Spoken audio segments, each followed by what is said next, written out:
Alright, today just a very quick video here. Went to the Goodwill store last night after I ran some errands just to combine my trips because of fuel, and I picked up 2 picture frames. One of them was from All Posters. This was $3. I wanted it mainly for the frame. I couldn't remember if All Posters did reproductions, but yes they do. And so this is a reproduction Steve McQueen poster. There was one guy on YouTube who complained about the quality of his particular posters that he got, and they didn't match the size of his frame or whatever. Some of it was just his fault, and he complained about they were fuzzy or dusty or something like that. I don't know. It's just supposed to be meant, but you know, the crazy thing is people are buying the wrong things.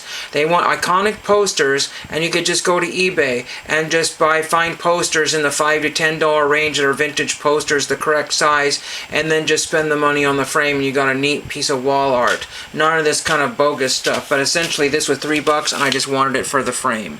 Do I want it for the matte? They matted it poorly because these letters here are very, very close to the edge. So I think that they just had a certain size of matte there, but Technicolor, and again, you would not matte it that close to the edge there, I wouldn't think. So I have to open this up and investigate and see what that is, and probably just sell the poster, because I do not like to have reproductions in my collection unless I authorize it, and again, that's just stupid. But I wanted the frame, and I got another wooden frame, but again, those are $3 a piece for the frames, and again, they start stacking up if you don't do your homework there. I didn't want to spend $20 in picture frames, but I probably very easily could have. Unfortunately, I need large poster frames for the giant movie posters, and those are hundreds of dollars if I buy 3 or 4 of them, and I'm not into spending hundreds of dollars. But you know, I'm only $5 into a poster. Why should I spend $100 on a frame? Ridiculous. So I got one and one only piece of mail here. These are the stamps that I used here from Albany, New York. This came from none other than John Sebastian. But the thing is that I sent him an item that fit in the envelope here. But why is this all jacked up like this and taped and everything, and some extra paper put on there so it wouldn't ruin? So I took some care of putting this together. I think that was a piece of my old envelope or some other envelope there. So yeah. But anyway, so he gave me this item. Jug Band Heaven, John Sebastian, and Sebastian and the J Band.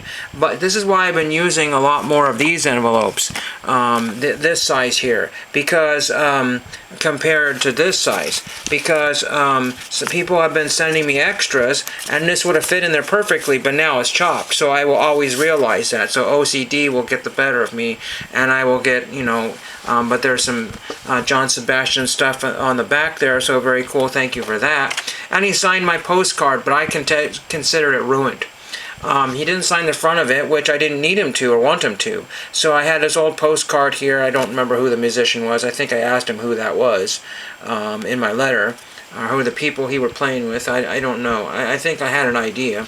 But he nicely signed it on the back here, but I considered it ruined because I figured it's too dark or too hard to read on the dark background, so try this. And so that's just a ridiculous little sentiment there.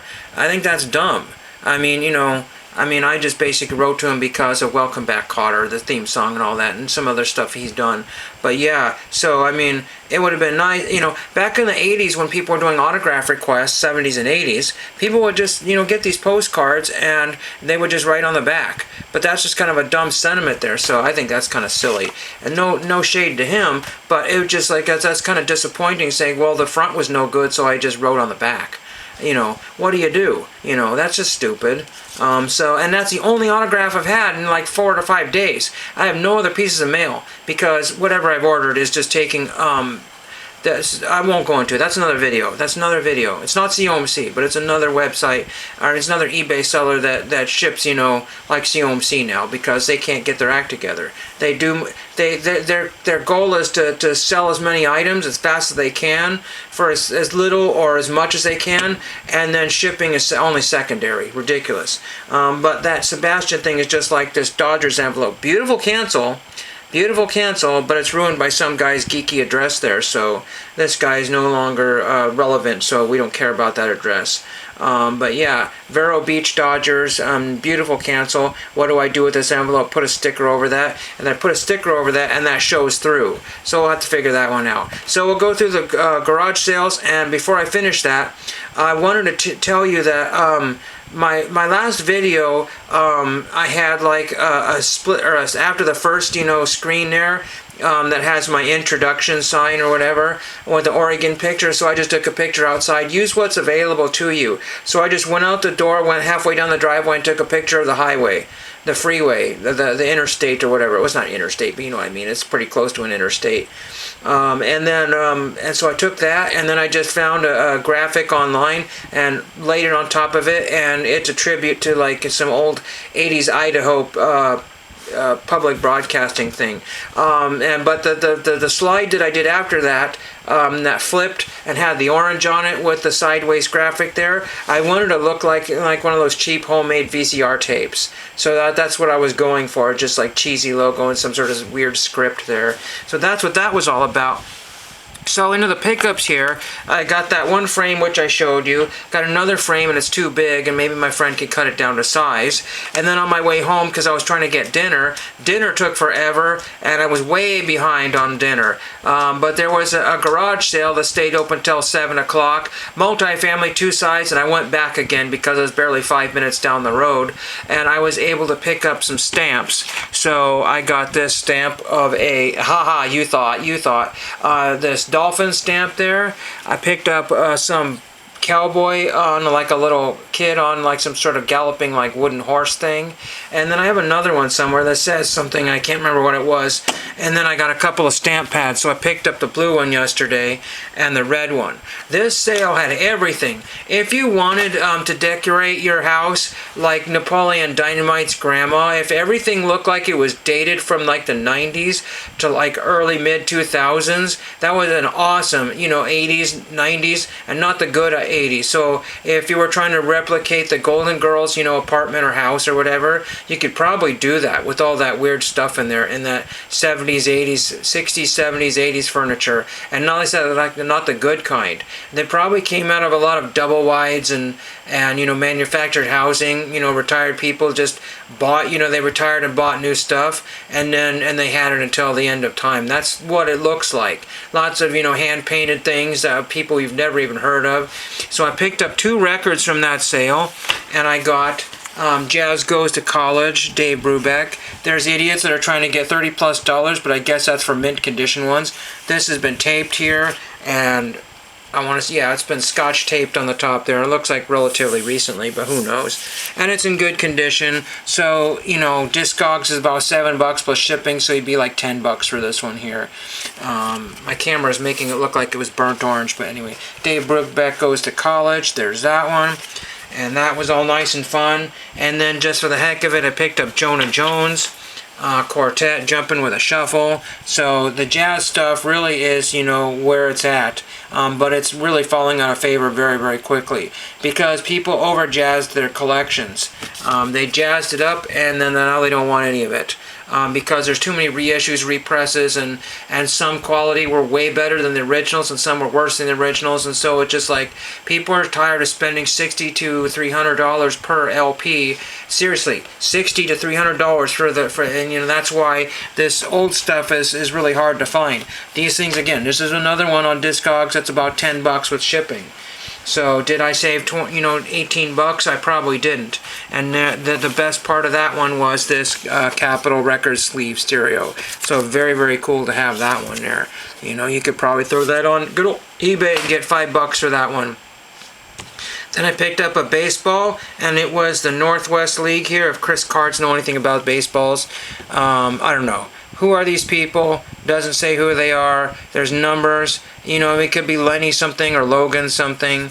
Then we got, it just says A and then 18 or something like that. I don't know what that even means right there. And then we've got some other things here that's like Alex B something or other, whatever. And then we've got Steve or Stephen V, something like that. So for number 48, whoever that is, it could be anybody. Or it could be Stan V. Stan V. We don't know who this is, what this is. If I lost it, that would be just about as easy as identifying it if I have it in my hand right now.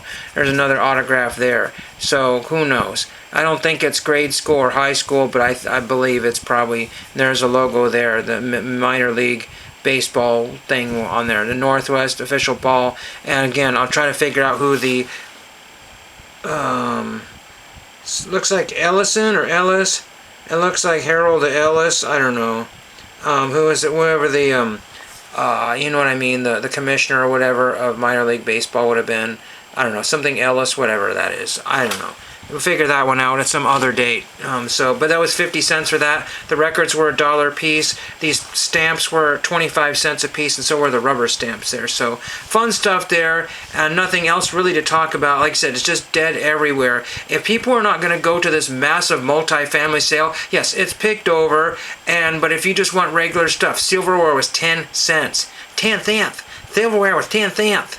That's just a joke from somewhere else. But anyway, and then there's just like plastic tubs and totes and chairs, and oh my gosh, some of the prices, it's like, oh, why would I want to do that? But then when you go to Goodwill and a chair is $15, and you said, well, geez, I should have bought that one for $5. I'm an idiot. Yeah, you are an idiot. Don't go to Goodwill and buy anything. Again, at the bins, there's a lot of cheap stuff there. But I'm sure that this would have been more than 25 cents at that sale. Again, if you do your homework, and they had rubber stamps for days. They had boxes and boxes of them. The boxes just get bigger, and they said they had another truckload of stuff to bring. I don't know how big of a truckload. There was a guy that brought down this huge amount of clothing. I bought 3 pieces of clothing, 1 today and 2 yesterday, and bought a mountain of clothing. And then I went upstairs thinking the shelves would be empty, and they weren't. I couldn't get, heads or tails into there. I think they filled it back up again. And, there's stuff that's been there for a couple of the last sales. There's like a Bundy shirt. And I grabbed the Al Bundy shirt, but it's all kind of beat up, and I didn't really want that. And so, sizing is key for me. I'm not reselling, and there's nothing virtually there that you can resell. So, I guess you could put $5 each on your eBay store, $10, and then somebody will eventually buy it. But yeah, it's a great deal if you just need basic stuff. But if you don't need basic stuff, then again, this is the kind of thing that would do very well in Salem. It would just be like people just loading up and making piles. Seriously, because, 25 cents. There was a whole room full of, linens. Whole room full of linens. And nobody was buying any of that stuff. Crazy amounts of stuff there. Will I go back? Probably not. But it's just a minute or two down the road. It doesn't hurt to look one more time when they bring in more stuff. So crazy times, and they had like 10 or 15 TVs for sale. Absolutely nutty multi-family sales. So very, very cool there. Awesome deals. But again, it's not stuff that's going to make me would get me any stars or put me in any kind of Hall of Fames on YouTube. If you don't have any fantastic card shows where you live, it's all Pokemon, you just can't make really high quality content. But I'm just really happy with what I've got. Oh, and this was fun. One last thing here, because I'm sure I forgot to talk about everything. I found this at the bin store like a week ago. I found some sterling silver earrings at the bin store there. But they're Mexican silver, so they're not as high quality, so the quality is kind of a little on the iffy side there. But people are trying to get $10 on eBay for these, and they're not getting it. But I found that buried underneath the VCR tapes, the CDs, and cassettes, of which there were none you can buy. Because if you're a reseller and buy those at $1.29 for CDs and $1 plus for VCR tapes and $2.79 or $2.29 for a disc on DVDs, you might as well just basically just start handing your customers money. Just basically give them free stuff in every order, and that's how you would be able to do orders. That's not good. But at this sale, everything was $1 or less for any kind of media, and 50 cents, $1, whatever it was, and CDs were like 50 cents or whatever, and that's fine. But I don't see people just picking up random stuff, just to have random stuff. Everybody has got to be very, very specific. Not random stamp pads, which, go to the Michael's Craft Store. That'll be $5, $6, $7, $8, $9, $10 for just a stamp pad. They had probably 40 or 50 stamp pads. Buy the whole entire box of stamp pads for the price of one. And then throw out all the bad ones. And then just figure it out later. If I had been thinking, get some of this stuff for, family, and then they've got crafting projects. So, they've got these Etsy shows, and my friend's doing a show today, in fact, where it's all kind of frou-frou stuff, but he got in there, and he makes a good selling because he has a lot of architectural and garden type stuff there, which does very well at that show. I could have bought all those stamps, and if I had them nicely laid out on a table where everybody could see them, $1 a stamp, and I could have made a killing on those. But again, I don't have an into this weird little show there, and everything has to be just a certain way, and you have to be all prim and proper like that. And he said it would not be the show for me, and I said, okay, I won't go. So that is very much it for today. You just have to know your customer, know your market, know what you're buying. And like I said, people are in that Goodwill rut and will overspend and buy a shirt for $15 or $20 at Goodwill when I only spent like $4 or something ridiculous for everything that I bought. And thank you for watching.